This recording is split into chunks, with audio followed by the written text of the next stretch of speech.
On this episode of the Star Trek Universe podcast, we are continuing with our Picard Primer, covering Best of Both Worlds Part 1 and 2, right after this.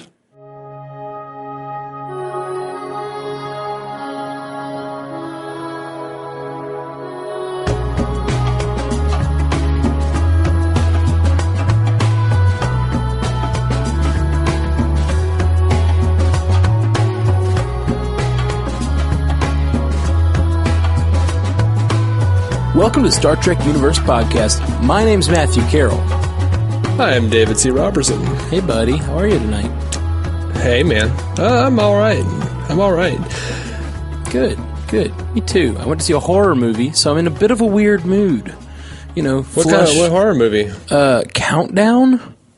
Have you heard of this? Oh, no. It's like a movie about an app where you download it and it tells you your time till death. It's basically like a Final Destination type thing, but everybody has their own time. They were supposed to die and their clock. Right. It's classic screenwriting in that there's always a ticking clock, you know?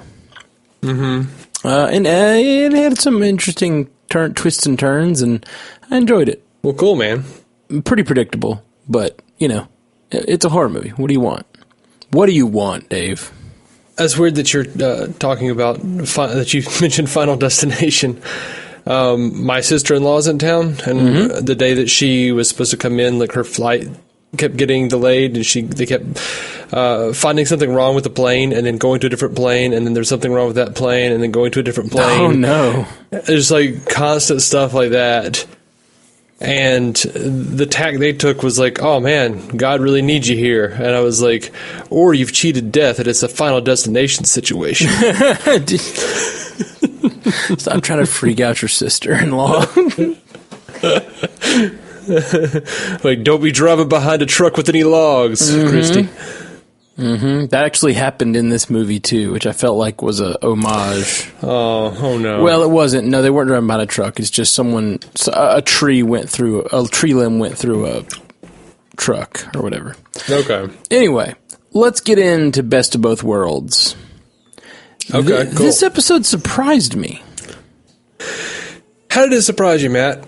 Well, before I get into that, let me tell a quick breakdown of what happens in this episode, because we're trying to do that to make the way I said it, it was just like I was putting on my bullshit hat. Like, all right, let's see what kind of crap you got this time. You were putting a bullshit hat on me, is what you were doing. I was preparing myself. I was bracing for the bullshit impact. No, I do have reasons I was surprised. But yeah, I don't know why I'm acting like that, because I don't think we normally have that dynamic where you're just like spouting crap and I'm like shooting it down or something. I don't think that's. Maybe I'm in a weird mood too. I this don't isn't the MCU cast. I'm not Jeff. Shh! Don't say stuff like that. I'm not supposed to laugh at that. It'll get back to him now. I'm just teasing. Jeff's the best. I just wanted a good whipping boy for that joke. Okay. He's the best whipping boy. the best whipping boy. Yes. Okay. So this episode, if you don't know, if you know TNG, you know what this episode is. This is Best of Both Worlds Part 1 and 2. This is the episode where Picard becomes Locutus. I think this episode is so many things to me. I think you told me for you it was the first thing that ever taught you about a cliffhanger. Right? Yeah. And for me, it was like the first thing I ever remembered someone turning evil and having a different name. Mm-hmm. Which later, Angel, Angelus, like, it set up a lot of tropes in my brain that, like, this is, I remember distinctly having to, like, learn the name Locutus, like, it's like, oh, Locutus, interesting. Who's that? Oh, it's Picard in Borg form. I don't know. It's such a seminal work for me.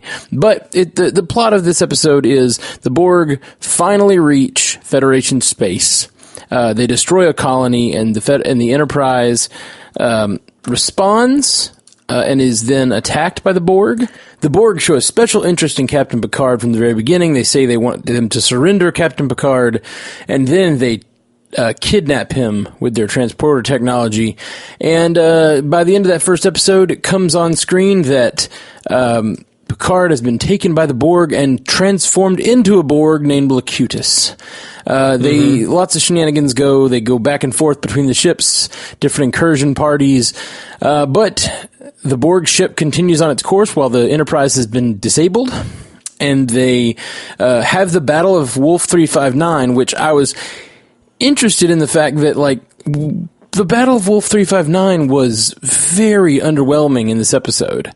I guess... Well, yes, it happens off screen entirely. Yeah, exactly. I guess I just have such a memory of it from Deep Space Nine. And it's been mentioned in so many books and movies, and like Wolf 359 is just such a big part of the universe. It's such a fixed point in the universe for me that I expected it to be a big battle in this episode, but it's completely off screen.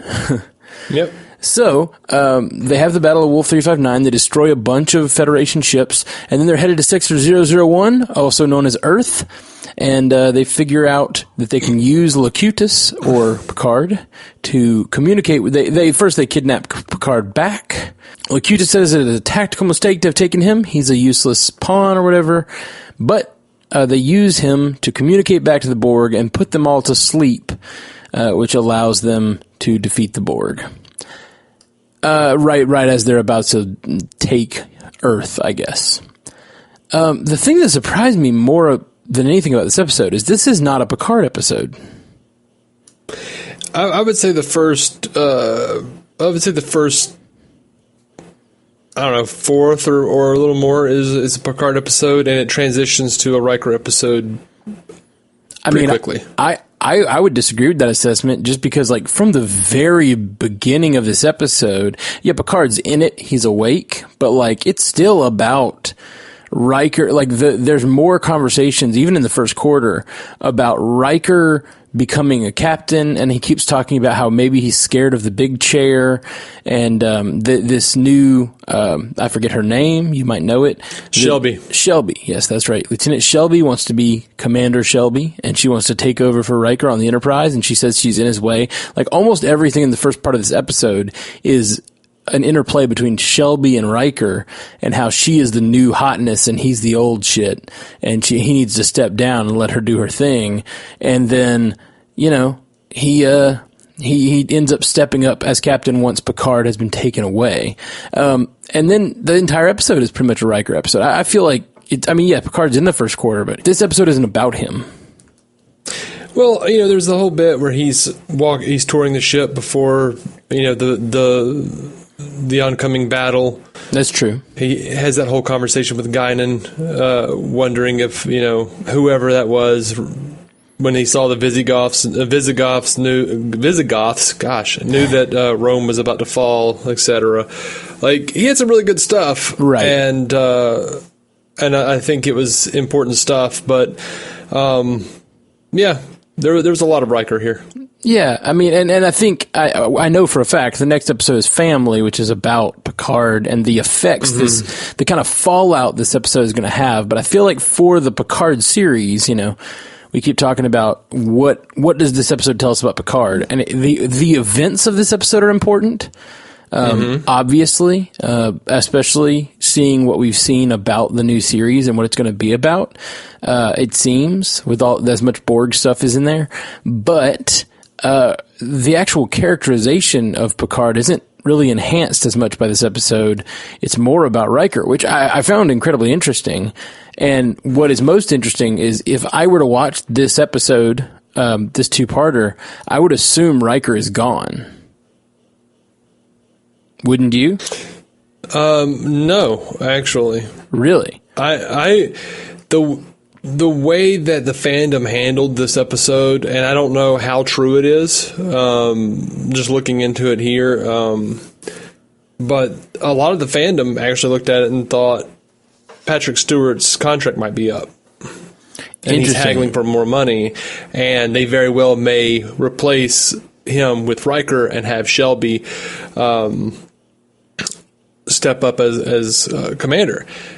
So there was that concern among the fandom, and that even propelled this season finale to really amp up for the next season amongst the fandom.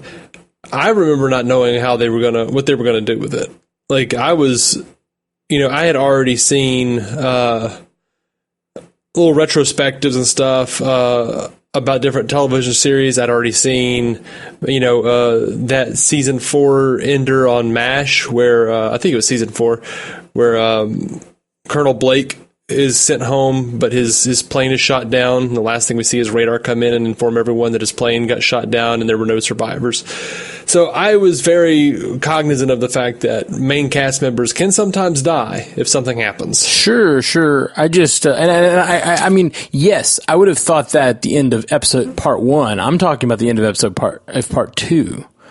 Oh, at the end of part 2, he has become, Riker has become captain for half the episode, and to me, Riker has at least emotionally accepted that it's time to move on. He says as much multiple times in the episode where he's like, I've been scared to move on, and I didn't, and now maybe it's time that I do. And I'm sure that's probably a theme they play with in later episodes, because he obviously sticks around for at least 4 more years. 4 more years of Riker. Sorry. But it just interested me, because after the end of this part 2, it just felt like Riker, he's a captain now. He took the captain's chair during one of the most important moments of Federation history and stopped the Borg. Like, this is Riker stopping the Borg. I'm sure Picard fought through the programming and helped, but it's Riker making the calls here. Yeah, the real reason that storyline happened in the Best of Both Worlds is because Michael Piller was about to move on and was wondering if he was actually going to step down and find work somewhere else, because he felt like it was time to move on, and he was kind of going, what the hell is going on? Why am I still here? And should I move on? So he has said that, or he did say, everything that happened with Riker's character, and as far as him arguing back and forth with himself, was basically him arguing with himself over whether he should stay. And he did stay. Roddenberry convinced him to stay on. That's interesting. Yep. But yeah, at the end of Best of Both Worlds Part 2, Riker says, my career is my business. And I don't remember how it plays out in Family, because we know we've got like 5 or 6 weeks of refit for Enterprise. Right. I'm assuming he at least stays on while Picard goes home to France to visit his family.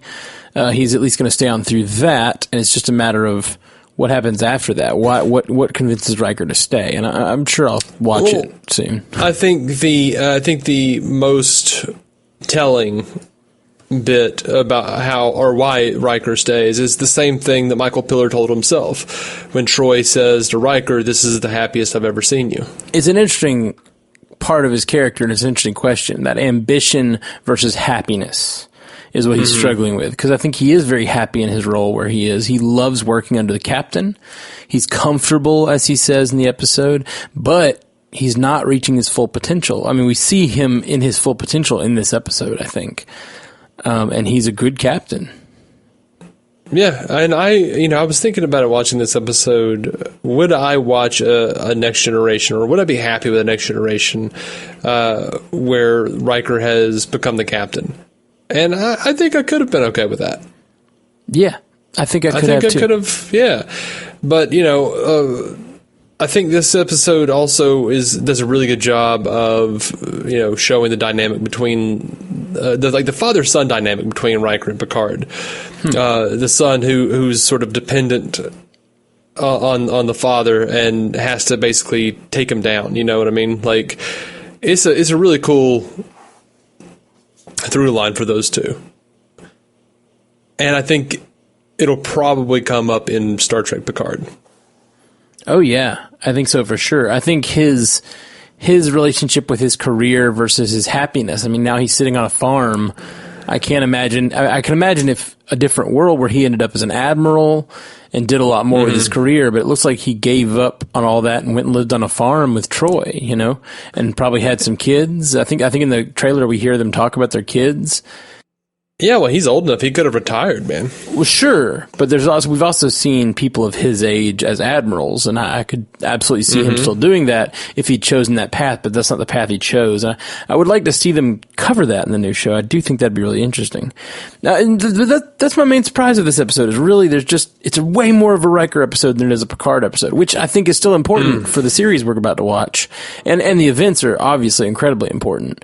Not to mention, this is the first time we see someone assimilated, which I didn't realize. I didn't realize Picard is the first on-screen assimilation. Oh, yeah. Even the characters say that we just thought that they were after the technology. Yes, exactly. This all kind of blurs together from watching it in order as a kid. And I guess I just remembered the Borg being a pretty well-formed idea when I stumbled upon them. And it just seems like they were still building them. And Locutus is the first. And the reason they assimilate him is they say because they're going to, use him to speak to the rest of the Federation as they take it over. It doesn't seem, even in this episode, like necessarily they're going to be turning a bunch of people into Borg. Oh, it totally does. They basically say like our culture is going to be assimilated, and because we're based on we're based on a structure that has a hierarchy of individuals that we answer to, they're going to have the captain of the most formidable ship in the fleet act as their voice. Yeah, that's true. And by the way, Locutus is Latin for one who speaks. Oh, neat. That's really neat. That's really neat. Overall, I like this episode a lot. It's definitely a lot of fun. And jumping forward, because we covered a season 2 episode, Measure of Man, which was great. Then we covered an season 1 episode, and they're good. I like them, but they felt much less, I guess. I don't know. They felt like they hadn't found their voice yet, and they felt just kind of cheesier in general. And this was a huge leap forward. Season 3 of this show is a huge leap forward from season 1 and 2. And I think we talked about the designs of the ship and how things get a more neutral palette as they move forward. And this episode is a much more neutral palette. And I actually liked this aesthetic a lot. It feels grounded to me, but I know that you've talked about not liking the lack of color as it moves on. But I think this episode in particular was pretty neutral in its color palette. Well, but it's still brightly lit. It's still got the walls and the atmosphere on the ship are still earth tones. They're still warm colors. That's true. And they've still got big splashes of color. Kind of laced throughout. It's definitely not as white as some ships or whatever, as we see going forward in sci-fi in general, really. It's still got a lot of color left over from the 60s aesthetic of the original series. What I don't like is just the militaristic battleship gray type of aesthetic. Right. I'm just that's so boring. Yeah. But, if you want to hear me wax on color for a while, go listen to my Man of Steel review on DC on Screen. And you'll never want to hear me talk about it again. Yeah. That's for sure. I've heard that review. Yeah. So let's see. Any other things we learn in this episode about the main characters we've talked about? What else do we learn about the Borg that you think might be important for this new series? Well, this is the first time they're modulating their shield frequencies to fight them. Absolutely. It's a huge... The entire strategy of fighting the Borg by trying to change your you have to constantly adapt your strategy because they constantly adapt their shields. That's originates in this episode, which is real cool. Actually, no, that's not true. It's the first time they cycle their shields, but it is not the first time they adapt. It's not the first time the Borg adapt. They adapt in Q-Who. But this is the first time, Worf says he's come up with a plan for modulating the shield frequencies. I think it was Shelby.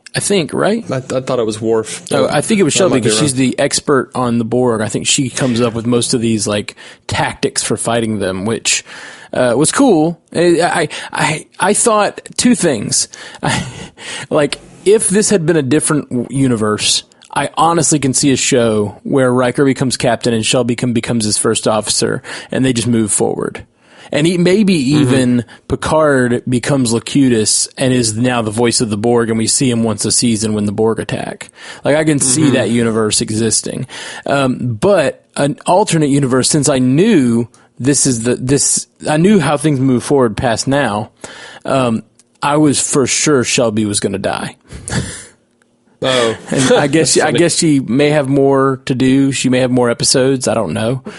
No, she doesn't. She winds up as a character being a part of Peter David's New Frontier books. Oh, really? And we track her progress there into the Admiralty. Neat. I always wanted to read those. It just seemed interesting to like really build a separate crew in the books. Yeah. Also present in those books is Ashley Judd's character from The Next Generation, Robin Leffler, Wesley's girlfriend. Huh. Fun. That is fun. Well, overall, the Borg definitely seemed like a more well fleshed out idea in this episode than we've seen them in the past. Yeah, and I agree with that. I thought so. I thought the Borg were really interesting. They had a lot to do with their adaptability and Federation's seemingly useless tactics against them. I thought that was a lot of fun. And they had to end up winning through trickery, which, again, this is something that probably won't work again. So it still feels like the Borg are this looming threat that they don't really have an answer for. Yeah. Absolutely. And that's part of the great part. That's part of the great thing about the end of the two-parter is, you know, for just a second, you're like, oh, everyone's happy and back on the ship and blah, blah, blah. And then just Picard just is about to sip his tea and then just stops. And that creepy music comes on and he just like walks through the window and stares out upon the void. You know, it's just, it's so good. Yeah. And that is the big thing. Like we know, because we've seen everything else up past this. This is a huge moment for Picard. This is not something... I feel like there's a lot of things in this series where the characters go through and it just kind of... They brush it off. You know what I mean? Mm-hmm. This is not something that's brushed off by Picard at all. I would argue that the episode itself, until that last bit, really struggles to give what has happened to Picard any kind of weight. Like... At the end, after the initial shock of seeing him as Locutus in part one, like the next episode, the way they pick it back up is just like, yep, he's Locutus, and you know we're not jumping into the him being stripped of his individuality. We're not they did attempt to give us a little something with like seeing the single tear roll down his cheek as he's being assimilated. Oh man, that kind of broke rough. me. That was rough. Actually, Alyssa, my girlfriend, was watching this with me, and she does not really care about Star Trek too much. She's starting to, because I'm watching like tons of TNG right now. But she was watching that. She was like, that got me. Like, that was rough. She even like was really emotionally impacted by that tear rolling. Ugh. Yeah, that was a good tear. Horrifying. Yeah, and I don't feel like we really get to the meat of how bad it was for him until First Contact, honestly. And we get to it a bit in the next episode, Family, when he breaks down with his brother. We'll talk about that later. But yeah, for sure. Yeah, I felt like they were struggling a bit in episode 2, and part of that is I know that Michael Piller said that like he was basically sitting there trying to write himself out of a hole because he didn't expect to be coming back in the next year. That's awesome. So I feel like we've talked about Picard, we've talked about Riker, we've talked about Shelby, we've talked about the Borg. Any data things we learned in this that we might affect the way Picard moves forward? Well, much in contrast to how it was presented in First Contact. Locutus tells Data that he was inferior and he would be rendered obsolete in the New Order. Oh yeah, that's true. That's true. There is that. It's interesting. Let me ask you this Picard question: do you think we'll see Guinan? I sincerely hope so. Me too. I have always wanted to know what the hell was up with Guinan. We had information from Q, who said she's not what she appears to be. He says she's an imp. she did some kind of weird magic thing with her hands. Yeah, she's the only person we've ever seen take on Q in like a sort of physical manner. She actually like puts up like wizard hands and fights Q. Yeah, it was weird. And then in this episode, in Best of Both Worlds, she explains, or Best of Both Worlds Part 2. By the way, I love all of her conversation with Riker in the captain's study. Me too. I liked it a lot. But she tells Riker, our relationship is beyond friendship, beyond family, and I will let him go. And you must do the same. There can only be one captain. Yeah. All of that stuff was great. All that stuff was really great. And so I really hope that they can get Whoopi Goldberg to come back. I don't see why they couldn't, unless she just really doesn't want to, because, you know, she's not acting these days. I know she's on The View or whatever, but like, come be Guinan, like one of the most beloved characters you've ever played. Come do this. I would love to see her back. I'd love for them to really get into who she is, but I have a feeling they're going to leave that a mystery to some degree. I mean, they might. They might. They've got 3 seasons that they're planning, so. But, you know, she has a real hatred for the Borg. You know, as much as Guinan can hate, she's pretty amicable, but, you know, her people were destroyed by the Borg. Yeah. And so I'd really like to see, you know, a reaction of a Guinan who is seeing the Borg become unplugged and maybe become individuals again and trying to forgive the Borg. Like Guinan having a hard time to forgive the Borg would be a really interesting thing to see in the new Picard show. I agree. What do you make of, like, because we had some of that some of this in the previous episode where the Borg are just like showing up and like lifting entire towns out of the dirt. I mean, it's the thing they do. For the first 3 episodes they're in, Neutral Zone, which is just hints of them. That's all they do is they lift bases off the ground. And then Q-Who, when they jump into the, like, distant, you know, somewhere in the distant, some distant quadrant. Delta Quadrant. Is it the Delta Quadrant? Yeah. When they jump into the Delta Quadrant, they see, you know, communities or like some sort of bases that have just been lifted up. So the first experience they have with the Borg is the same thing. And then this, you know, it makes perfect sense. The first thing you see in this episode is a big matte painting of a crater. Colony that has been just turned into a crater.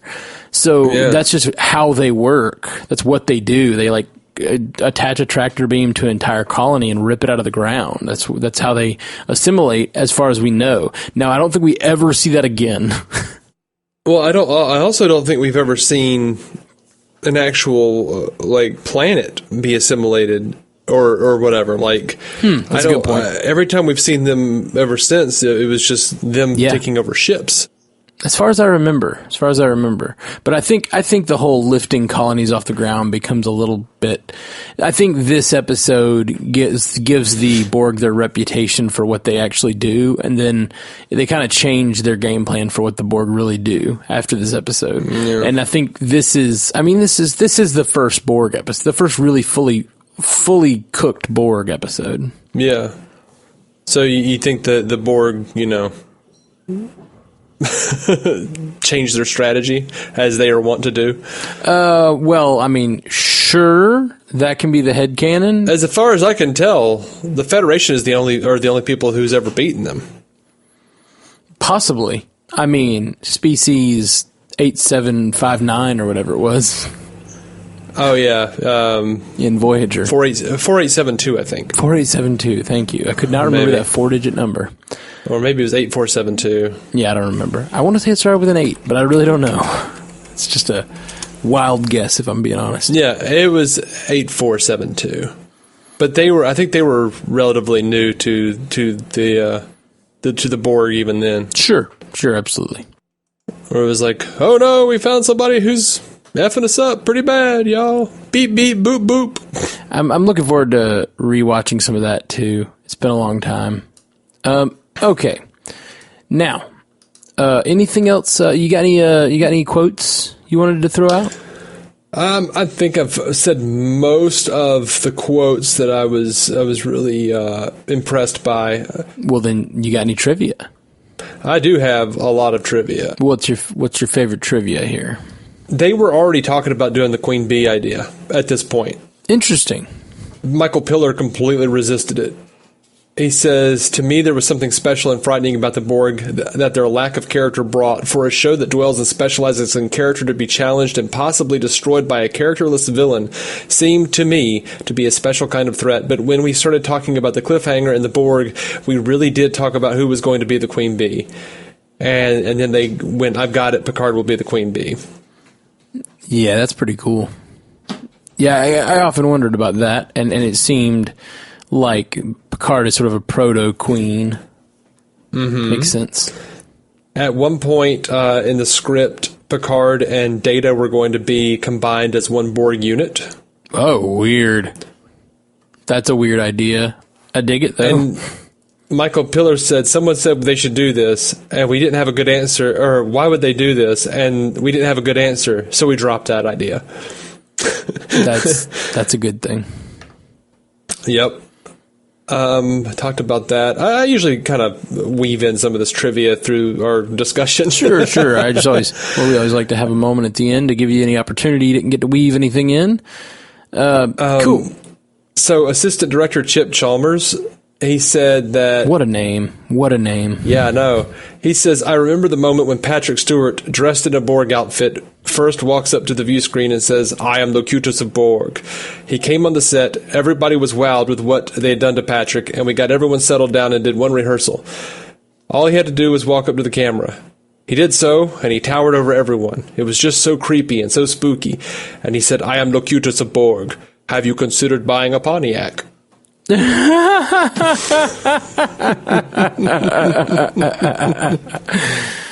Oh man, stories of him acting silly on set are really funny.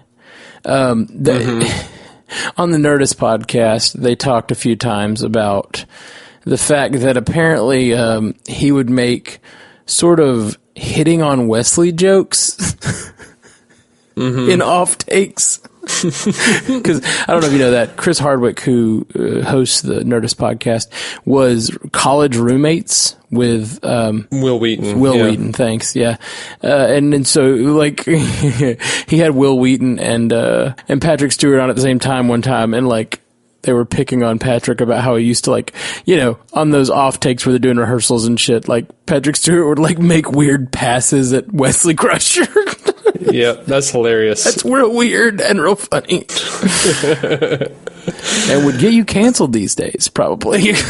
Oh, yeah. Which is funny because, like, even dating back to, like, season 1, I've seen, like, behind-the-scenes footage of Patrick Stewart just being ridiculous and hilarious. But, like, the staff will tell stories about how he was just like, "No, we shall do this seriously. There shall be no joking around." And then at some point he just finally, like, lightened up. Yeah. But I wonder when exactly that happened. That's funny. I was just listening to Stephen Colbert telling a story of, he used to work, he was doing improv, and he was telling the story of doing improv with his friends. One was Amy Sedaris, I think, and then their other friend, and they're doing like improv early in their career. And Stephen Colbert was like super... like, we have to take this improv seriously. And he'd get really upset when people broke, you know, when people laughed on stage, things like that. He'd get really, like, really upset. And they would just ridicule him to hell because of his, like, because he was taking comedy so seriously, to some degree. And then he said there was one, they were on stage one time and everyone broke, and the scene, you know, fell apart. Of course, the audience loved it, but the scene fell apart, and Stephen Colbert, like, goes to his dressing room, and he's, like, freaking out about how bad it was, and they just ridiculed him until finally he just started laughing and realized his entire life he'd been taking things so seriously, and like, oh, right, this is supposed to be fun. Like, we're supposed to have fun. So it sounds similar, like a similar story to what Patrick went through. Yeah. Let's see. On the day the teaser scene was filmed for the first part, the production staff gathered for a group photograph with pretty much everyone involved in the making of the show, and this was the last crew photograph to include Gene Roddenberry before his death in 91. Wow. The nebula they go into is basically exactly the recycled images of the Mutara Nebula from Star Trek II, The Wrath of Khan. Oh, I totally see that. That's fun. As soon as I saw it, I was just like, oh, the Mutara Nebula. Oh, nice. Okay, cool. It'd be great if it actually they had mentioned that it was the Mutara Nebula. That'd be that would have been wonderful. Now here's a bit you're going to enjoy. The new weapons that Shelby mentions are in development by Starfleet to fight the Borg. It had to have included the USS Defiant, as well as the Battle Fleet, which the Defiant was supposed to be the prototype for. Yeah. Because Sisko in DS9 in the Search Part 1, he says that the plans for the Defiant began 5 years ago, prior to 2371, which would place it at the same time frame as this episode. Neat. That's a lot of fun. That's really fun. And, of course, in First Contact, it's established that the Queen was on board that cube that blew up at the end of Part 2. By the way, that cube, they had spent so much money they had spent so much money that they didn't really have a whole lot of money to build that cube. It wound up being like 2 feet by 2 feet. And they just like took out a bunch of different models and stuff, of like AMT models and all sorts of stuff, and like pieces of old ships and whatnot. And like they built the structure, like they built a box, and they, the little frames, the little plastic frames that hold model pieces that you cut out. Yeah, I was going to say it looks just like that. Yeah, they cut that out and put that inside, and then just filled the box, the Borg cube box, and stuck on the outside all these different pieces from different models, and kept spray painting it. That's great. and then they blew it up, and they got it in one take. I thought that was really cool. The Wolf 359, all of the ship clutter from the aftermath of that scene are just a bunch of different ships from they just stuck together from different time frames, from different episodes. I can't remember what they called it now. My brain's gone loopy. But where they just took different starships from different series and different franchises and put them together and battle damaged them. Michael Okuda had a story about how he was like altering some of those models and damaging them, and he's working on doing that. And Patrick Stewart just like casually walks in full Locutus makeup to go like Xerox something. And Okuda just looks up at him and holds up the model and goes, "Look what you did." But I'm way more entertained by the idea of Locutus just walking around like using a photocopier. Yeah, Locutus just walking around Xeroxing things. That's weird. It's pretty great. Well, I think this was a really fun episode. It's a classic, it really is. Yeah, man. It's when I think of TNG and like the biggest episodes of all time, this is on the list for sure. Yeah, absolutely. And really great. And it established a lot of things, a lot of character moments, a lot of really cool stuff with the Borg, and I think this is going to be a key episode to what we see going forward. You got anything else, Dave? I got a couple of things, if you don't mind. Yeah, go for it. In the Drumhead, in TNG's 4th season, Admiral Sadie states that the loss at Wolf 359 was 39 starships and nearly 11,000 lives. Shelby estimates in this episode that the fleet will be back up in less than a year after the battle, but they say they're still shorthanded all the way in Season 5's Redemption Part 2. And in Voyager's episode Death Wish, Q says that had Quinn not saved an ancestor of Riker's during the American Civil War, Commander Riker would not have been around to devise his brilliantly unique strategy against Locutus and the Borg, and as a result, the Borg would have surely assimilated the Federation. That's fun. Yeah. Just thought that was kind of neat. They threw that in all those years later.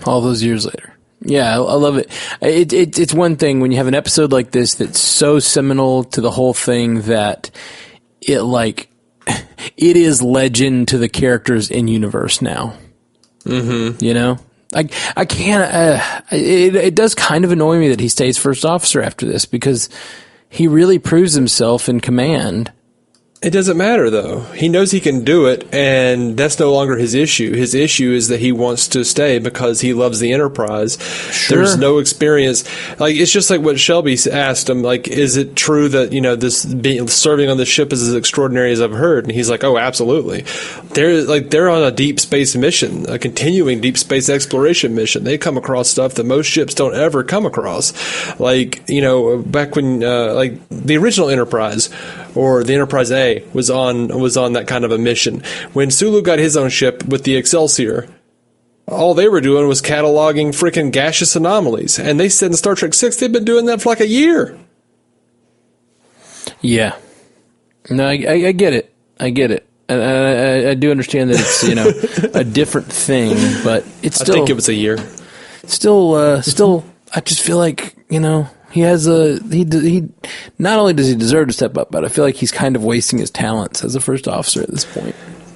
First officer is supposed to be sort of training for command, and he eventually he does. I think after the finale, I don't even think he leaves short. Does he leave right after the finale, or is he still first officer through all of the movies? He is first officer through all of the movies. He is the first. He leaves to take command of the Titan after he marries Troy in Star Trek Nemesis. That's right. I didn't. But after he doesn't want to leave, man. Yeah, and I understand. He's got a family there. He's got a family, and material wealth and status is not the is not the overriding principle. So but it's not about material wealth. It's about wasting of your own talents, which, it's an interesting question. It's do you have a moral obligation to reach your potential? By the way, I was wrong. Hikaru Sulu says, after 3 years, I have concluded my first assignment as master of this vessel, cataloging gaseous planetary anomalies in Beta Quadrant. What a shitty thing to do. Yeah, that's not fun. But yeah, I think Riker just loves the ship. He loves the adventures they have, and he loves his family. And he's, as Troy says, he's come to a point where he's comfortable with himself. He's comfortable with his position, and he's gotten to the point where it's more about self-exploration rather than blind ambition. Right. Well, it's not. See, to me, that's not the question. I get it. I get that he's gotten over his blind ambition. I just like to hear how he eventually decided to take a command, and I'd like to hear that it's he got over his blind ambition. He maybe spent a few more years in the Enterprise than he could have. Obviously, he's already spent longer on the Enterprise than he could have at this point.